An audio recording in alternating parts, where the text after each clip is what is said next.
Oke, selamat pagi. Jadi materi kali ini tentang Hadoop ya. Jadinya mulai pertemuan ini mungkin mulai agak jauh dari Python ya. Jadinya kita masuk di topik yang baru di sini, yaitu tentang Hadoop Administration dan Hadoop Distribution File System ya, HDFS. Oke, kenapa Hadoop gitu ya? Nah, digital yang mengarah ke big data. Mulanya data masih diproses oleh PC, mulai diproses ukurannya tidak terlalu besar. Ya. Seiring dengan waktu data pertama besar, data dan operasinya tidak bisa ditangani resource hardware yang ada. Di 80% data yang tersebar di dunia adalah unstructured data. Ya. Itu jadinya Hadoop itu sendiri apa gitu ya. Jadi Hadoop itu adalah open source project dari Apache Foundation, punyanya ini ya, web server itu ya. Jadinya framework yang dibuat menggunakan Java, jadinya berbasis Java computing untuk penyimpanan data. Jadinya dia karena ada istilah file system, ya ini file system itu sama kayak FAT32, NTFS ya, jurnal FS dan sebagainya gitu ya. Itu dia adalah ini file system yang reliable dan scalable untuk memproses big data yang dikembangkan oleh Doug Cutting pada tahun 2005 untuk Nudge didanai oleh Yahoo.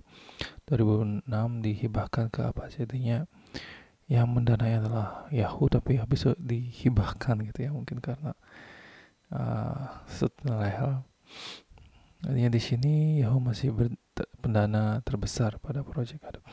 Menggunakan teknologi MapReduce milik Google gitu ya. Jadinya dulu ini ya, ada masa-masanya Yahoo lebih besar daripada Google gitu ya.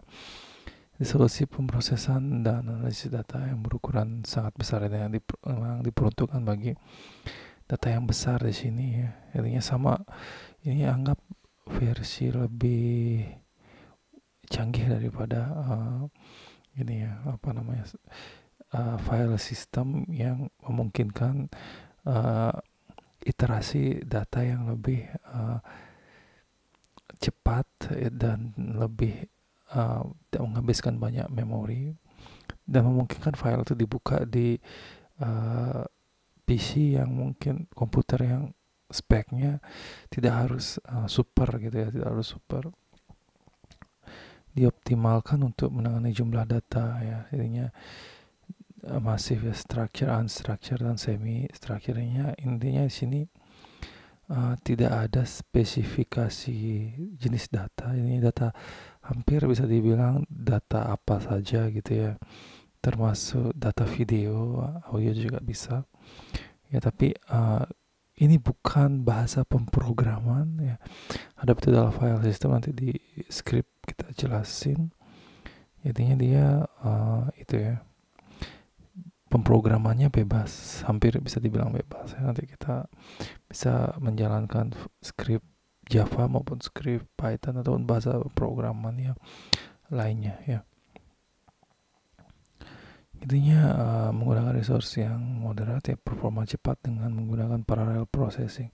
Ya, intinya parallel processing di sini intinya adalah di sini memaksimalkan multi core daripada CPU. Intinya file yang kalau kalian buka pakai notepad atau sesuatu itu sangat berat, tapi menggunakan parallel processing dia menjadi sangat ringan ya. Mungkin yang sudah mengambil mata kuliah parallel processing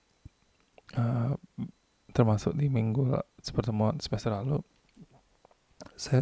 kita udah di Python pakai MPI dulu, lumayan ya. Jadinya pekerjaan yang berat jadi ringan resource ya. Jadinya Hadoop menggunakan batch operation untuk ukuran data yang masif, response time lambat ya. Jadinya kalau misalnya Hadoop itu digunakan untuk memproses data yang sedikit ya rugi gitu ya. Jadi tidak bisa diupdate instan, namun bisa menambahkan data ya. Jika data tidak konsisten, maka Hadoop mereplikasi data ke semua komputer yang ada ya, mati hilang akan diproses komputer lainnya. Intinya dia untuk ini ya, sekali service, intinya dia sama seperti RAM gitu misalnya, sehingga kalau dia servisnya mati gitu, intinya datanya juga hilangnya. Ini bukan untuk penyimpanan data ya, bukan file system untuk penyimpanan data, tapi file system untuk memproses data seperti itu. Ini tidak cocok untuk online transaction processing, ini bukan itu ya. Kalau itu cocoknya mungkin SQL ya, SQL sana itu ada secara random sekarang itu. Ini tidak cocok juga untuk online analytical processing, OLAP atau decision support system. Intinya bukan arahnya ke sana, tapi memproses data yang banyak secara iterasi di sana ya. Jadi ya, diakses secara sekuensial pada structure data secara database untuk menghasilkan laporan bisnis intelijen. Jadi bukan, lebih cocok digunakan untuk memformat data ataupun sebagainya. Jadi Hadoop pada proses ini komplement ya, pelengkap dari OTLP ya, dan OLAP ya, bukan pengganti relational database. Jadinya Hadoop itu beda dengan relational database, jadinya beda lagi dengan NoSQL ya sana, dan SQL juga tentunya. Jadi Hadoop itu tidak cocok untuk data yang saling berketerkaitan, tidak bisa diparalelisasi ya, karena tidak independen ya. Intinya itu tidak cocok untuk relational database ya. Relational data jadi tidak cocok untuk akses low latency ya, bukan untuk sekarang langsung diakses, bukan seperti itu. Jadi untuk data banyak berukuran kecil tidak cocok juga gitu ya. Ya, beda dengan Hadoop salah satu solusi big data ya. Banyak solusi lain selain Hadoop itu. Jadi Hadoop dapat diintegrasikan dengan layanan solusi analitik lainnya. Ini bisa dia ini ya, mengakses script yang lainnya tinggal dari sana. Di Hadoop pada cloud ya. Intinya kalau menggunakan Amazon Web Service dan lain-lain itu ada Hadoopnya di sana ya. Pasangan yang sangat baik untuk Hadoop ya, fleksibel, simple, dan scalable untuk membuat Hadoop cluster yang on demand dipakai saat dibutuhkan. Intinya itu dipakai saat ini ada pemrosesan data aja, dan seperti itu. Biaya lebih mudah karena tidak berinvestasi pada hardware ya, bukan hardware tapi itu adalah file system ya yang optimal. Di HDFS pencarian lokasi pada data sangat mahal ya, berguna ketika hanya untuk menganalisis sebagian kecil dataset. Artinya itu jangan gunakan Hadoop ini untuk ini ya, misalnya memproses sebagian data, tapi gunakan ini untuk memproses keseluruhan data gitu ya, karena Hadoop bekerja keseluruhan dataset, tidak random access sequential, bukan, tapi gitu ya. Kalau jadinya misalnya mau proses data puluhan giga, ratusan giga, semuanya diproses, cocok pakai Hadoop ya. Gitu. Ini cocok untuk data streaming sequential. Ini misalnya ada file yang besar atau file yang banyak banget yang nggak bisa dibuka gitu karena saking beratnya, itu bisa digunakan Hadoop gitu. Bahkan blok untuk penyimpanan sebuah file atau bagian ini ya, sebuah file. Jadi HDFS file block ya, tidak sama dengan file block pada operating system. Dipadukan Hadoop block ada 64 MB sampai 128 ya rata-rata. Itu ya, ukuran sebuah file bisa lebih besar dari satu disk ya. Pada cluster satu file dibagi ke beberapa blok dan disebar ke beberapa nodes ya. Jika sebagian file lebih kecil dari ukuran blok, hanya ruang yang dibutuhkan yang digunakan sana ya.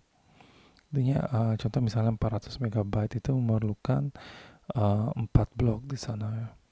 Ada 128 kelipatannya ya, misalnya ya. Jadi bisa itu ya. Jadi MapReduce ini teknologi yang digunakan oleh Google ya. Yang proses data set besar ya untuk beberapa jenis menggunakan masalah yang dapat didistribusikan menggunakan banyak node. Terdiri dari dua transformasi ya, itu ya map and reduce dapat berjalan secara paralel distribute processing. Ya, map biasanya memetakan taksas yang berjalan secara paralel, artinya dipetakan dulu datanya, artinya itu ya, dipetakan di mana gitu di itu, terus mengurangi taksas yang berjalan secara paralel. Intinya di sini pada map itu yang paling umum adalah diberi label ya, artinya dari itu setelah diberi label reduce itu mungkin label tertentu aja yang diseleksi gitu bisa, terus bisa juga proses lebih lanjut daripada label-label tertentu gitu. Ini reduce mengurangi data di sana ya, seperti itu. Oke, jadi tipe-tipe node pada ini ya dibagi dua di sana, DFS atau MapReduce version 1 ya. DFS name node sama data node ya sana. Intinya name node ini sama seperti domain name, intinya di satu yang di sini ya yang menjadi satu kesatuan ya. Dan data node itu yang ini ya ada banyak, ada satu name node ya banyak data node seperti itu ya. Oke, MapReduce ada satu job tracker dan task tracker ya sana. Artinya task itu masing-masing ini ya ada banyak pada masing-masing data node. Jadinya parallel processingnya bekerja bagaimana gitu. Ini satu data besar itu dibagi menjadi beberapa data node, dan pekerjaan utama ini script itu satu, misalnya job tracker ya itu. Intinya masing-masing proses dibagi ke masing-masing task tracker gitu. Nah, apa bedanya dengan parallel processing di sini gitu ya? Kalau parallel processing menggunakan MPI itu yang udah ngambil mata kuliahnya mungkin tahu ya, kita manual ya melakukan komunikasi data send and receive ya, broadcast dan lain-lain. Tapi kalau pada Hadoop itu dia otomatis membagi tugasnya, sehingga kita menyiapkan script biasa pada job tracker itu, dan otomatis Hadoop akan membagi-baginya sendiri gitu ya, tanpa kita memprogram sendiri paralelisasinya. Jadi ada node HDFS lainnya, secondary name node ya, checkpoint sama backup ya, itu otomatis dibuat ya biasanya gitu. Ya, jadinya name node hanya satu ya, bisa jelas memiliki file berapa data node berisi blok-blok data yang mengelola namespace system file dan metadata. Dengan name node single point of failure ya. Sebaiknya direplikasi ya, mirror physics menggunakan hardware enterprise mark reliability, memiliki RAM yang besar, penyimpanan semua metadata. Ini RAM yang dimaksud bukan RAM pada PC tersebut ya, tapi optimalisasi pada file system itu sendiri ya. Ini random access yang sana. Ya. Oke, sampai virtual memory sana ya. Jadi data node ya, banyak per cluster. Blok dari file berbeda disimpan data node ya sana. Ini dipecah-pecah ya filenya untuk pemrosesan pemrosesan paralel. Ya, saya bilang pemrosesan processing, proses. Mengelola blok data dan melayani request klien ya. Jadi update ke name node secara periodik after blok tersimpan. Jadi tidak perlu hardware enterprise atau replikasi lainnya. Intinya yang direplikasi hanya name node ya. Job tracker menggunakan MapReduce job ya sana, hanya satu per cluster, menerima tugas dari klien, scheduling map, dan reduce tracker yang tepat ya pada disimpan track aware manner ya, monitoring task gagal yang perlu di-schedule pada task tracker berbeda. Jadinya job tracker itu juga menangani ketika task trackernya mengalami kegagalan, jadinya diulang di sana gitu otomatis ya. Jadinya try and catch-nya di sana, misalnya kalau kita pakai programan manual misalnya di Java ataupun di Python, itu bisa di otomatiskan di sini. Terus task tracker ya, banyak task tracker per cluster, intinya banyak ya. paralelisme, task map dan reduce. Jadi tiap task tracker ininya call Java Virtual Machine, ininya masing-masing memiliki virtual machine yang tersendiri ya sana. Di run task map atau reduce berkomunikasi ya headbit message, misalnya job tracker yang membaca blok dari data node. Ya, seperti itu ya. Jadi selanjutnya adalah materi tentang HDFS command line ya. Jadi untuk yang command line ini kurang lebih kita akan bahas ya ini ya setelah UTS saja gitu, karena Hadoop ini saya dedikasikan untuk 2 pertemuan, jadi nanti ada part 2-nya. Dan ini yang HDFS command line ini lebih cocok kita ini ya jelasin langsung yang menggunakan pemrograman langsung, ini praktek pemrograman. Jadi sekian tentang pengenalan Hadoop ya. Berikutnya adalah ini ya, pengenalan command line, bukan pemrograman, command line di sana ya, karena berbentuk shell ya, beda lagi ya jadinya itu ya.